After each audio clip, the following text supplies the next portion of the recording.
Hey, what's up, everybody? This is Mark from Solo Games. It's been a while since I've done a collection buying video, but recently I actually picked up a small collection of duels. So, just as usual, I'm gonna categorize it, log it, so we have kind of like a record of all the things I purchased. But basically, this collection, it's actually two different collections. But basically, I picked up some duels and then some more modern cards. Yeah. Anyways. Exciting stuff, obviously, is always the duels because I basically can't get enough of them. I know the price is tanking. I know everyone thinks this is, Watsi can reprint all this stuff forever. Well, it doesn't matter. I'll still keep buying them. If you guys want to sell for cheaper, then hey, it is what it is, I guess. But anyways, yeah. So here you go. Here's the duels, like this one here. We have I'll just lay them out, I guess. We have a kind of like a set of 7 duels in this set. It's pretty light collection here, but here's a volcanic. This volcanic actually was basically one of the cards that I really wanted to get from this collection because it's I mean the centering is a little bit off, right? So it's left, right centering, and then top, bottom. So it's a little bit shifted. The card image is shifted this way, down to the south and to the right. But this card just looks so perfect. So it's a really beautiful looking volcanic. So really like it on that. But the rest of the cards, like this Tundra, you can see it's a little bit more like, light playish, but it's still pretty good looking Tundra. So good stuff. The Taiga. The cool thing about the Taiga, of course, is this is a unlimited Taiga, not a revised. And let's just show you kind of like what the color difference between the two. I'm a big fan of unlimited cards, just simply because they just look so much better. The color is so much more rich on a unlimited card versus a revised. So here we go. Here is a revised Taiga. You can just see the difference. So obviously, for those people who don't know the difference, you're looking at. Let me see if I have. Let me get a tool. Hold on. Get in a tool. All right, here we go.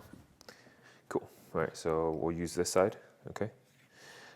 First things first. Differences, right? So visually, you can see the unlimited card is a lot more richer in color. It's deeper on the browns of the land, but also even the image inside is much more vivid. But the key way to tell unlimited from revised is this double border. So this border has an embossing on it.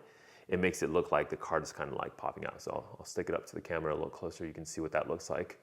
You see how that border is like embossed all around? That's the big difference between revised and unlimited. Obviously, you should know what you're looking at. That way you don't get in trouble buying revised cards as if they are unlimited. It always also helps if you have a set of cards that you can use as reference. Just makes it easy that way as well. So there's that. Yeah. But anyways, if you're buying old school cards, always, do your homework, understand, study them, make sure they're legitimate. I've already checked these today when I was making the purchase to check to make sure that they are actually legitimate, but these are all good. So there's 2 underground seas. I know a lot of people want to see these usually. One of them, I think, on the one on the right is a little bit more like clean. So more like a LP-MP-ish. I see a lot of whiting around, so maybe more like MP. And this one's a little bit more heavy. So on the right here with a lot more whiting. I know my grading standard might be a little bit more harsh than some other people, but that's how I grade them. And that's how I grade my cards as well, especially the older cards. I know they're older and there should be expectation that they would be more worn. However, I still think, if we hold, the grading standard shouldn't change whether or not it's a newer or older cards. Both of the tropicals, though, they do look pretty nice. Obviously, they're played cards. There's a little bit of a bend here on this tropical. It's probably won't show up on the camera right there. And just small little corner things like this, you will never see unless, of course, you look at the cards in person. That's why I always recommend do not buy these things online remotely because you can't tell authenticity. You won't be able to see things like corner bends and whatever. These things just don't show up on camera very well at all. But if you see the card in person, let's see if I can get this light on it. You see how there's like that little bend? Yeah, like right there. See how there's a little bend right there? So there's a little corner ding. It's not a minor thing. It's a pretty minor thing. I basically I think I paid him like a, probably an MP price for this, probably also MP price for this, something like that. So there you go. So 7 duels, actually really nice because I really wanted to beef up my collection of, obviously, tropicals and volcanics. I have quite a bit of underground seas. I pretty much don't need any more of them at this point. So maybe I will actually sell one of these potentially, or just trade it. Maybe I can trade it for one of the duels I do actually need. And of course, there's Taiga and Tundra. So obviously, having unlimited Taiga always fun, even if it's a little bit more damage condition or heavy play. Still, just really fun always to have a unlimited card. And Taiga, I don't have too many, so I'll always take more Taigas. There's that for the more reserve list and cool looking cards. But also, let's just put these on the side here. I probably should sleeve up the volcanic, but I guess I'll do that later. Let's just get them in the pile. I also picked up a different collection here. Picked up some more like modern cards. This gentleman had like labeled all his cards with prices on them, or some of them. So there's that. Yeah, so these are kind of like the big hitters. I mean, obviously Mihawk has taken a hit with the bans. Ugin, this one just looks really nice. I mean, this Ugin is one of the, I guess, best Ugins they're out there. Even though this card is kind of like a reprint of something else. But having an Ugin like this is great. Atraxa, a lot of people really doubted this card when it was first released, but now that people see the potential of Atraxa, and now with battles being released too, there's actually more cards that this thing can basically get. So you're drawing a lot of cards with Atraxa, for sure. Toxic Deluge, it's like a great board wipe for black, so always welcome. Phyrexian Altar. I'm surprised this card is still holding the price it is, given how many reprints there has been. But obviously, this card is a combo piece for a lot of decks where you can essentially go, you can essentially like get a lot more value out of it. So I think the demand for this card is still pretty high. Grim Tutor, I've never thought this is like being one of the strongest tutors or anything like that. It's probably like what I would say tier 3, tier 4 tutor. Definitely behind Demonic, Vampiric, and then maybe then it's Grim or something else before that too. So, it's a tutor. People are gonna like it. This artwork does look pretty amazing though, but otherwise, it's a tutor. Grief, obviously, still really, really powerful. Any one of these, like basically evoke cards from Modern Horizons 2 is basically at this point, I would say. Staple for a lot of modern decks. So there's that. This is the more, I guess, pricier things. But in addition to this, I also purchased, let's see, let me just show the rest of it. Again, doing this mostly also for, share with you guys what I purchased, all that stuff, but also just have a record of my collection. So here we go, Entomb, Jin. So these are a little bit more like mid-range cards I purchased also from Embercleave. I'm surprised this card like went up in price. There's another Grief here. Spark Double, okay, Awakening, Embercleaves, Chariot. I guess Chariot's still very playable. I do actually want a Sword of Animus because I want one for my deck.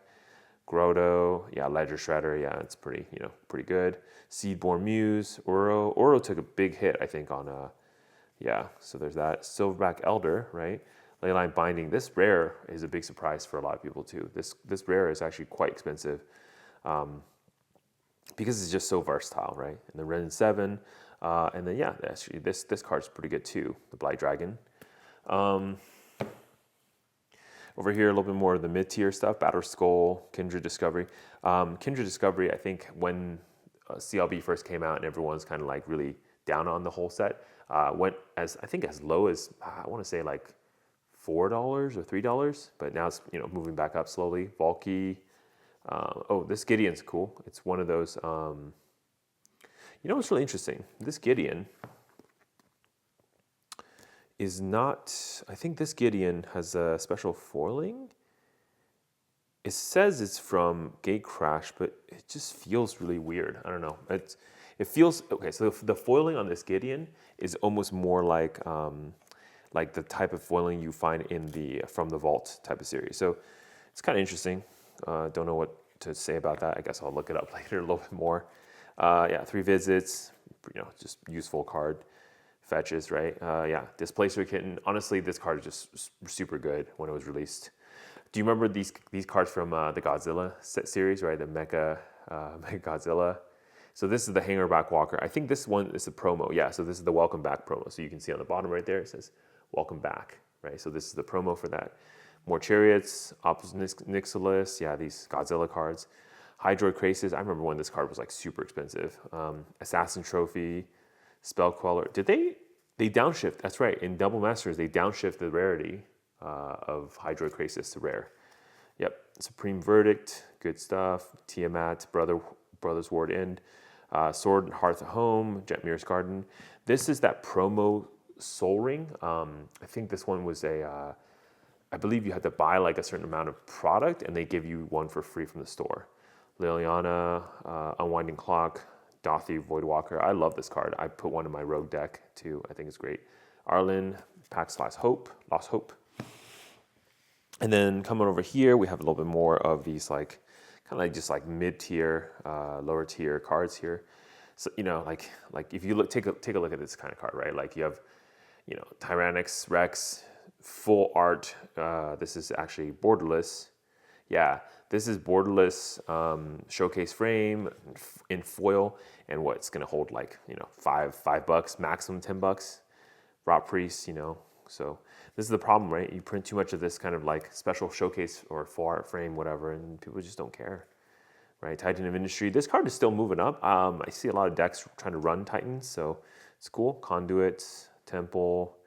I think this one is just great because it's just the full art. Again, the Theros, cards are just really good looking, unique looking things. The Temple itself is not really worth anything, Bootlegger Stash. Do you guys remember when this card was like $40? I feel like I sold a bunch of this card during pre-sale at that price. It was crazy, and now it's like dropped down to.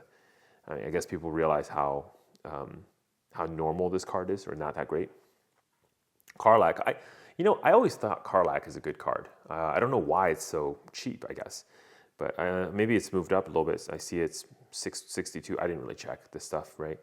Malakir, Questing Beast, Extinction Event. I love this card. It's so cool. Grist, Riku, Drowning Dreams, Lamia, The Hound, Tasha's Hideous Laughter. Great card, by the way, if you ever want to like build a mill deck and then you want to mill your opponent out. You kind of need this card for sure. Gavany Township, Rin 7 again. Ink Shield, Charming Prince, yeah. Crackle of Power, the headquarters. Facebreaker, yep, get some treasures, charms, Nixilis. Sarah Paragon, it's cool. Great artwork too. Really love that artwork. Rest in peace. This is from Gideon's spellbook, I believe. Yeah, so this very special frame, whatever. I don't know if it's really worth that much money though. Defiler. Remember when everyone was speculating whether these Defilers are good because they basically make all your creatures like Phyrexian. Like you can pay Phyrexian mana for them. So yeah, Braids, Hallowed Haunting. I remember when this card was super expensive too. Yes, honestly, I kind of just want to keep this card for the memes. I love the artwork. It's just so funny. Liliana, yep. Gadrick, Mirai's Wake, Surgical Extraction, right? Unlicensed Hearse, Brotherhood End. Adeline. Adeline's been moving up, man. This card is like making a tear. I guess humans tribal must be crazy right now. The Reservoir, Reflections, yep. Balaget, Recovery, Yavimaya Coast, Bloodghast. Yavimaya Coast, man. These, I'm so surprised. These cards are worth what they are. They should be worth so much more. These cards just look so amazing. But I guess like if every card looks amazing and that we're always going to make these special frames, whatever, the only thing that really matters is what's written on the card, not the actual artwork or any of that stuff. So there's that. And then of course I bought a bunch of like what I would call like dollar rares, dollar bulk kind of things like this. So a bunch of these Silk Guard. Yeah, I think this is what like not worth anything probably. But basically I just it was a pile of these, and I just said, hey, I'm going to pay you a certain price. We agreed on a price for all of these. There's a couple like stacks of these too. Again, I'm not going to go over them on the camera, but just I guess more commentary about like, nowadays when you open boxes or packs, whatever. Just, it's not the same. Like all these rares, but they don't really mean much, if anything. Yeah, it is what it is, right?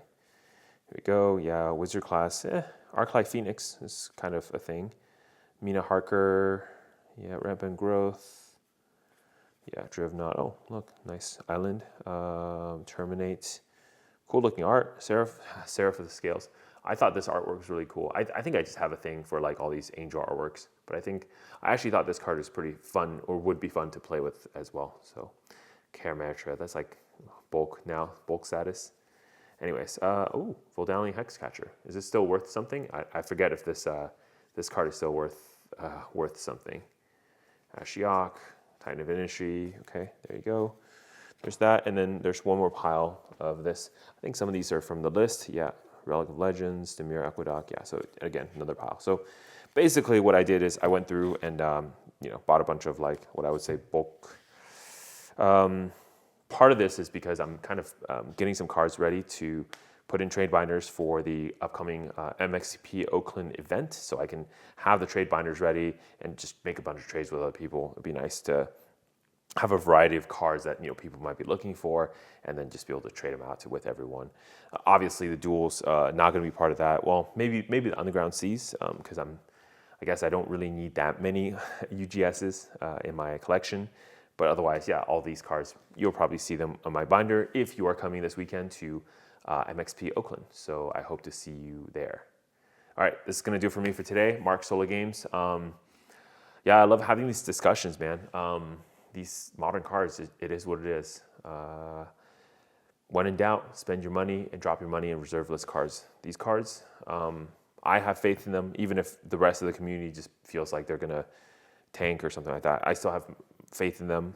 Obviously, my faith has been shaken with Magic 30, but look, it is what it is. If the price is good, I will continue to go into the market. So there's that. All right, Mark, Solo Games. I'll catch you next time, and I hope you stay classy.